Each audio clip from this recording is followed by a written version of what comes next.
Welcome to 5 minute school. 5 minute স্কুলে তোমাদের প্রত্যেককে স্বাগত জানাই। আজ 3রা সেপ্টেম্বর 2020। প্রতিদিনের মতো আজকেও সকালের দ্য হিন্দু অ্যানালিসিস তোমাদের জন্য নিয়ে এলাম। তোমরা জানো 5 মিনিট স্কুল তোমাদের প্রত্যেক দিন প্রোভাইড করে দ্য হিন্দু অ্যানালিসিস, সেটাও বাংলা ব্যাখ্যা সহ। তো চলো দেখে নেওয়া যাক আজকে 3রা সেপ্টেম্বরের দ্য হিন্দু অ্যানালিসিসে তোমাদের জন্য কি কি মণিমাণিক লুকোনো আছে। তবে ভিডিওটা শুরু করার আগে একটা ছোট্ট রিকোয়েস্ট আছে, ভিডিওটা ভালো লাগলে অবশ্যই একটা লাইক করো, বন্ধুদের সঙ্গে শেয়ার করো, আর বন্ধুদের সাজেস্ট করো আমাদের চ্যানেলটা। আর যারা এখনও আমাদের চ্যানেলটা সাবস্ক্রাইব করোনি, প্লিজ সাবস্ক্রাইব করে পাশে থাকা বেল আইকনটা প্রেস করে দাও, যাতে কোনো দ্য হিন্দু অ্যানালিসিস বা অন্য ভিডিওর নোটিফিকেশান মিস না হয়ে যায়। চলো শুরু করা যাক আজকের ভিডিও। আজকে প্রথম যে নিউজটার দিকে আমরা নজর রাখবো সেটা হচ্ছে এক্স ইন্দ্রা 2020। এই এক্স ইন্দ্রা 2020 কি? This move comes amid ongoing stand of with China in Ladakh, tensions in Indian ocean. তোমরা জানো প্রত্যেকে লাদাখে চীনের সঙ্গে একটা গোলমাল চলছে, একটা স্ট্যান্ড অফ চলছে, সেইটার কারণে এই মুভটা নেওয়া হয়েছে। Amid high operational alert by Indian Navy in the Indian Ocean region, that is Indian Ocean রিজিয়নকে আমরা IOR বলি, due to the ongoing standoff with China in Ladakh. India and Russia are scheduled to hold the bilateral naval exercise Indra 2020 in the Andaman sea. এইটা কিন্তু মনে রাখবে, India এবং Russia এদের যৌথ, বাইল্যাটারাল মানে দ্বিপাক্ষিক, এই শব্দটা তোমরা অবশ্যই নোট করে রাখবে, এটার সিনোনিমগুলো জেনে রাখবে। বাইল্যাটারাল কথাটার অর্থ হচ্ছে দ্বিপাক্ষিক বা দ্বিপার্শ্বীয়। এই ইন্ডিয়া এবং রাশিয়া দ্বিপাক্ষিকভাবে যে নেভাল এক্সারসাইজ বা নৌবাহিনীর যে যৌথ এক্সারসাইজের ব্যবস্থা করেছে আন্দামান সাগরে, সেটির নাম হচ্ছে ইন্দ্রা 2020। এটা অবশ্যই তোমরা নোট করবে। এবার দেখো, the exercise will be carried out to choose to the strategic strait of Malacca. এটা যা তোমরা দেখে নেবে, the exercise will be carried out close to the strategic strait of Malacca. কোথায় হচ্ছে না, স্ট্রেট অফ মালাক্কা। এটা আমি নোট করে দিচ্ছি, তোমরা অবশ্যই একটু মার্ক করে দিচ্ছি, তোমরা একটু নোট করে রাখো। 3 Russian Navy ships will take part in the exercise and equal number of from Indian Navy. তাহলে রাশিয়া থেকে 3টে নেভি শিপ আসবে, ভারতেরও 3টে, অ্যালং উইথ সাম এয়ারক্রাফট, এবং কিছু এয়ারক্রাফট থাকবে। This is also first bilateral naval exercise since all such engagements were suspended due to COVID-19. কোভিড-19-এর জন্য সমস্ত ধরনের এই ধরনের এনগেজমেন্ট বন্ধ ছিল, তারপরে এটা হচ্ছে প্রথম দ্বিপাক্ষিক বা দ্বিপার্শ্বীয় এই naval exercise. The timing of the exercise comes just after India withdraw from the Kavkaz 2020, the multinational exercise in Russia scheduled for this month. এই টাইমিংটা তখনই এসেছে, তখনই এটা সিদ্ধান্ত নেওয়া হয়েছে যখন ভারত তার নামটা তুলে নেয় কভকাজ 2020 থেকে। এই কভকাজ 2020টা কি? কভকাজ 2020 is a multi national exercise, অর্থাৎ অনেকগুলো দেশকে নিয়ে একটি মহড়া ইন রাশিয়া। কোথায় হবে? রাশিয়াতে হবে। শিডিউলড ফর দিস মান্থ, এই মাসে হবে। এরপর আজকের একটা গুরুত্বপূর্ণ নিউজ ছিল, যেটা হচ্ছে কোল গ্যাসিফিকেশন। কোল গ্যাস তোমরা প্রত্যেকে জানো। কোল গ্যাসিফিকেশান, যেমন ইলেকট্রিফিকেশান মানে হচ্ছে বৈদ্যুতিকরণ, গ্যাসিফিকেশান মানে গ্যাস, মানে গ্যাস পৌঁছে দেওয়া, এরকম একটা ব্যাপার আর কি। গ্যাসীকরণ তো হয় না, তাই গ্যাস পৌঁছে দেওয়া, এরকম বিষয়। Coal gasification is the process of producing gas from coal and water, air and or oxygen, a mixture of consisting primarily of. কিসের কিসের মিশ্রণ একটু ভালো করে দেখে নাও। Carbon monoxide, that is CO, hydrogen H2 পাশে করা যাচ্ছে না, তাই H2 এরম লেখা আছে, নিচে করা যাচ্ছে না সাফিক্সে। Carbon dioxide CO2, natural gas or methane, natural gas or methane. আমি এখানে মিথেনটা তোমাদের জন্য উল্লেখ করে দিচ্ছি, উল্লেখ করা নেই, জাস্ট উল্লেখ করে দিলাম। CH4, water vapour, H2O. Historically, coal gasified to produce coal gas. আগে কি করা হতো? কোলকে গ্যাসিফাই করা হতো কোল গ্যাস তৈরির জন্য, যেটাকে কি নামে ডাকা হতো? Also known as town gas. তাহলে কোল গ্যাসকে আগে কি নামে ডাকা হতো? Town gas. আমি এইটা মার্ক করে দিচ্ছি, তোমরা কিন্তু এইটা অবশ্যই মনে রাখবে। অনেকে এইটা ভুল করে, টাউন গ্যাস কাকে বলা হতো বললে বলতে পারে না, উল্টোপাল্টা উত্তর দেয়। কোল গ্যাসকে আগে টাউন গ্যাস বলা হতো। Coal gas is combustible and was used for heating and municipal lighting before the advent of large-scale production of natural gas from oil wells. YL এর প্রোনাউন্সিয়েশন অনেকে ওয়েল করে, এটা কিন্তু অয়েল হয়, এটা একটু খেয়াল রাখবে, ঠিক আছে। In current practice large scale coal gasification installations are primarily for electricity generation or for production of chemical feedstock. The hydrogen obtained from coal gasification can be used for various purposes such as making ammonia, powering a hydrogen economy or upgrading fossil fuels.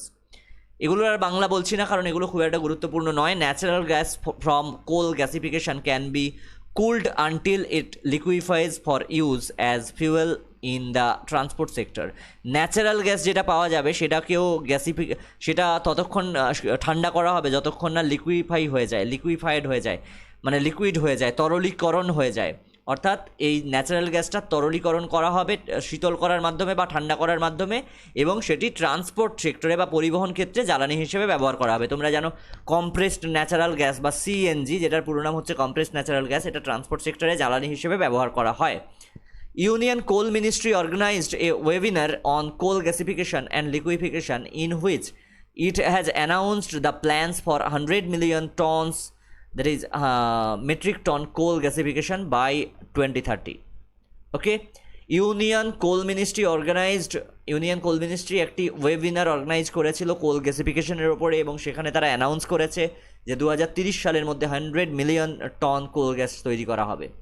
Significant plans discussed in the webinar আর এই ওয়েবিনারে যে প্ল্যানগুলো discuss করা হয়েছে সেগুলো হচ্ছে for encouraging the use of clean sources of fuel. তোমরা জানো এই কোল গ্যাস বা এই গ্যাসগুলোকে ক্লিন সোর্সেস অফ ফিউয়েল বলা হয়। Government has provided for a concession of 20% on revenue share of coal used for gasification. This will boost production of synthetic natural gas, energy fuel, urea for fertilisers and production of other chemicals. For development of surface coal gasification in India, a steering committee has been constituted under the chairmanship of Dr. V.K. Sarwat, member Niti Aayog, comprising the members from the Ministry of Coal. এইটা ভালো করে এই লাইনটা মনে রাখবে। For development of surface coal gasification in India a steering committee has been constituted. একটা committee গঠন করা হয়েছে যাতে চেয়ারম্যান কে থাকবেন, ডক্টর ভি.কে. সারস্বত। ইনি হচ্ছেন নীতি আয়োগের মেম্বার, এটা একটু নোট করে রাখবে। এরপর সিআইএল, এইটা কিন্তু খুব গুরুত্বপূর্ণ, আমি পুরো লাইনটা মার্ক করে দেওয়ার পরে পড়বো, পুরো লাইনটা আগে মার্ক করে দিচ্ছি তারপর তোমার জন্য পড়বো। সেটা হচ্ছে CIL has also plan to set up at least 3 gasification plants.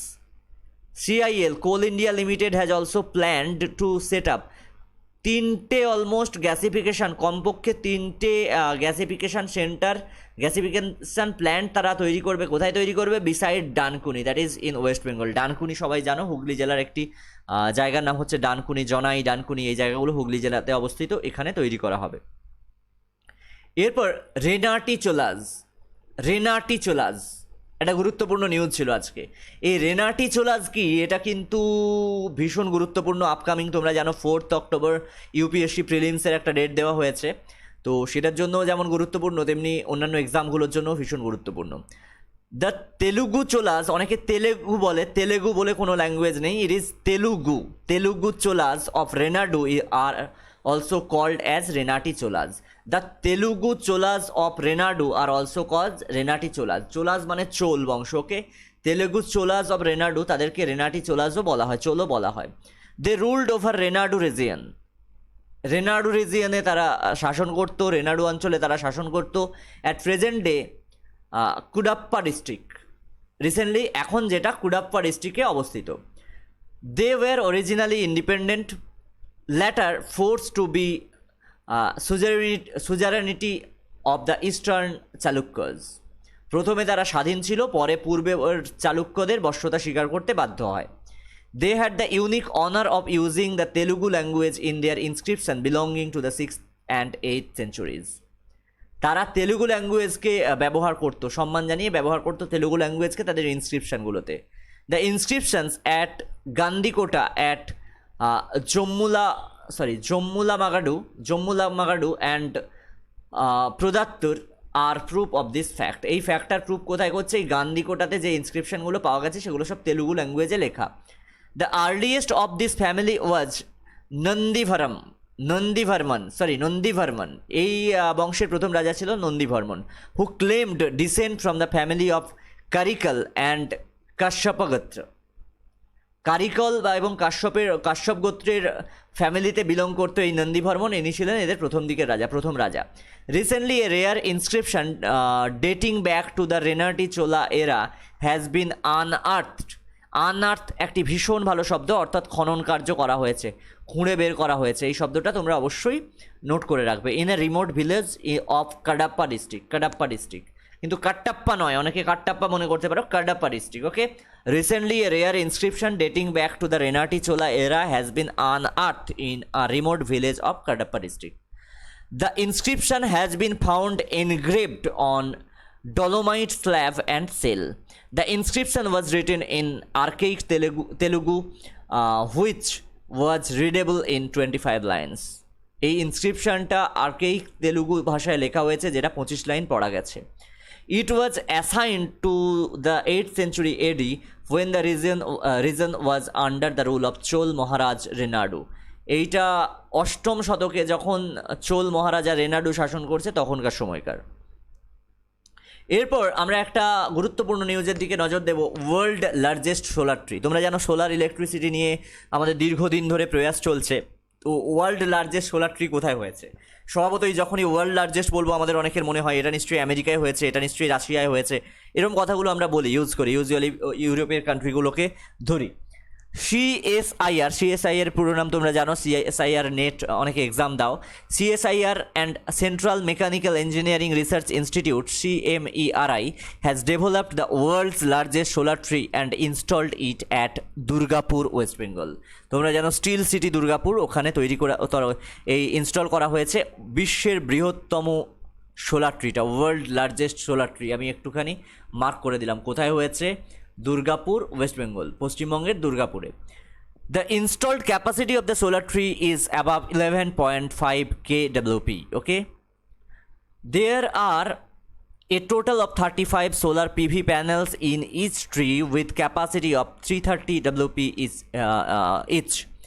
It has the annual capacity to generate 12,000 to 14,000 units of clean and green power in West Bengal. The inclination of the arms holding the solar PV panels are flexible and can be adjusted as per requirement. This feature is not available in roof-mounted solar facilities. এখানে যে PV প্যানেলগুলো use করা হয়েছে সেগুলো flexible, সেগুলোকে সূর্যের রশ্মির দিকে adjust করে দেওয়া যাবে, যেমনটা প্রয়োজন অ্যাডজাস্ট করা যাবে, কিন্তু ছাদে যেগুলো বসানো আছে রুফ মাউন্টেড যেগুলো সোলার ফেসিলিটিস আছে সেখানে কিন্তু এরকম করা যায় না। MSMEs who are interested in solar tree can align their business model with PM Kusum scheme for farmers for developing a renewable energy based on energy grid.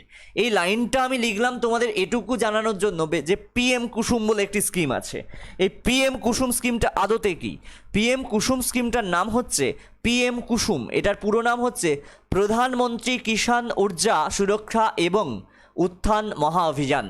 প্রধানমন্ত্রী কিষাণ ঊর্জা সুরক্ষা এবং আমরা এবং বলি, হিন্দিতে বলে এবং উত্থান মহা অভিযান। এই PM Kusum is a scheme of ministry of new and renewable energy. Okay, প্রধানমন্ত্রী কিষাণ ঊর্জা সুরক্ষা এবং উত্থান মহা অভিযান PM কুসুম, এটা হচ্ছে ministry of new and renewable এনার্জির একটা project. PM Kusum scheme has a target to set up 25,750 megawatts solar capacity by 2022 to power irrigation pumps. Okay, PM কুসুমের লক্ষ্য হচ্ছে 25,750 মেগাওয়াটের বিদ্যুৎ তৈরির ক্ষমতা চালু করা, যেটা ইরিগেশন পাম্পগুলো চালাতে অর্থাৎ সেচের পাম্পগুলো চালাতে সাহায্য করবে। The approved scheme comprises of 3 components. এই অ্যাপ্রুভড স্কিমে 3টে কম্পোনেন্ট আছে। কি কি? Setting up of 10,000 megawatt decentralised ground or street mounted grid connected solar or other renewable energy based power plants. Installation of 17.5 lakh stand alone solar agricultural pumps. Solarisation of 10 lakh grid connected solar agriculture pumps। তাহলে কি কি হচ্ছে? Setting up of 10,000 megawatt decentralized ground or split mounted grid connected solar or other renewable energy based power plant। তাহলে 10,000 মেগাওয়াটের একটা decentralised ভূমিতে থাকা অথবা গাছ আকারে লাগিয়ে দেওয়া অথবা স্ট্রিট মাউন্টেড এরকম একটা সোলার প্ল্যান্ট অথবা অন্য কোনো রিনিউয়েবল এনার্জি প্ল্যান্ট তৈরি করা। Installation of 17.5 lakh stand alone solar agriculture pumps, 17.5 lakh solar agricultural pump install করা। এরপর it comes with the central financial support of close two rupee 34,000 crore। Central government এটার জন্য মোটামুটি 34,000 কোটি টাকার মতো খরচ করছে। এরপর একটা গুরুত্বপূর্ণ নিউজ তোমাদের জানতে হবে, যেটা হচ্ছে প্রজেক্ট নেত্রা। প্রজেক্ট নেত্রা কি? Project Netra network for space object trekking and analysis is an early warning system of ISRO launched in 2019। এটি হচ্ছে ইসরোর দ্বারা লঞ্চ করা একটি আর্লি ওয়ার্নিং সিস্টেম। বিষয়টা আসলে কি, গল্পটা কি না, it aims for early warning in space detect debris and other hazards to the Indian satellites. এই ডেব্রিজ মানে তোমরা জানো যে ডেব্রিজ মানে আমি বলেছিলাম ধ্বংসস্তূপ। এটা কি, স্পেসে যেন অনেক রকম ধ্বংসস্তূপ ঘুরে বেড়ায়, স্যাটেলাইটের টুকরো ভাঙা, অন্য হ্যাজার্ড যেগুলো থাকে, ধরো কারো রং, কোনো স্যাটেলাইটের গা থেকে রং খসে পড়লো, ওই রঙের টুকরো বিভিন্নটা বিশৃঙ্খলভাবে ঘুরে বেড়াতে থাকে, এইগুলোর আর্লি ওয়ার্নিং দেবে। Under the project, the ISRO plans to put up many observational facilities such as connected radars, telescope, data processing units, control centre. Okay, তাহলে এই ফেসিলিটিগুলোকে এর সঙ্গে যুক্ত করতে চাচ্ছেন।